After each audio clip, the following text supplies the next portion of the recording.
Let's make history. When I first started working for Def Jam, it was in the 90s, right at the top of 97, first quarter. I remember when I first went in Rob Love's office after waiting in the lobby for like 2 hours, which I would find out later was customary. And I sat down and asked him, like, what exactly is promotions? And I'll never forget what he said. He said it's to inform. He said it's to inform, remind, and persuade the consumer. I never forgot that. And the first project I was assigned to work was Warren G's second album, Take a Look Over Your Shoulder. Because, see, it was said that Warren G had actually saved Def Jam. Because Def Jam was a powerhouse label for all those years, like when I was growing up. But then the West Coast kind of took over the rap scene. You know, the Chronic, you had Doggy Style, the Dog Pound was killing them. And a lot of East Coast artists couldn't eat. A lot of East Coast labels couldn't eat. And that was including Def Jam.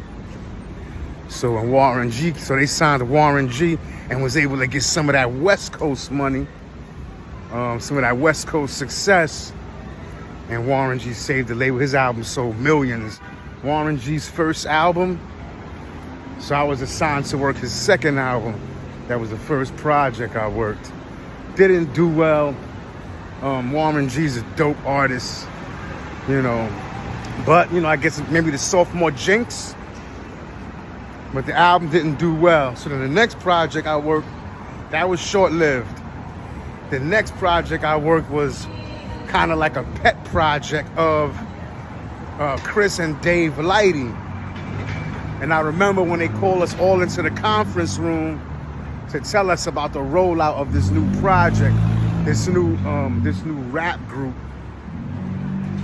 that was they were trying to put out, that they were trying to launch.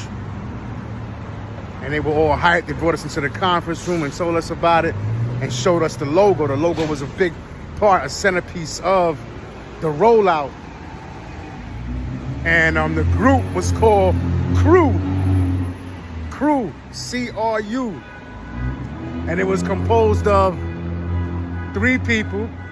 That was Yogi, who was already a hot producer. I believe he had done tracks off Diddy's album, Puff Daddy and the Family. He was already an established producer. Then you had Chatty O, short Spanish dude from the Bronx, mad cool. He was already established in the graffiti game, and on the graffiti scene in the Bronx. I had seen him up before, Chatty O. And then the third member, who was actually locked up, which gave the, coincidentally, or maybe not so much, gave the crew Wu-Tang vibes. It was the Mighty High. And he had like an ODB type of persona. And it just so happened that he was locked up as they're looking to launch Crew as an official rap group. And let me tell you, they put a lot into these guys. And their logo was a circle, and it was half happy face and half skeleton. And they put it on stickers, and we put those stickers up all over the city. And my background is in graffiti, so that was right up my alley as far as bombing. It was just like bombing with stickers, except it was for a rap group. And Crew's first record they were putting out was called Just Another Case. And on the B-side, which I like the record better, I tend to always prefer the B-side as opposed to the A-side. The A-side is meant to have mass appeal, you know, and the B-side is more like niche marketing. You know, the hardcore audience. Man, they put a lot of money into Crew. They never really quite took off. And their album was called The Dirty 30, after a corruption scandal of NYPD. 30 cops were indicted. And so they named their album after that. It was 30 songs, many of which were skits. It was one of the few albums where my name was actually in the credits. If you have access, you could look it up. Flores, Flores.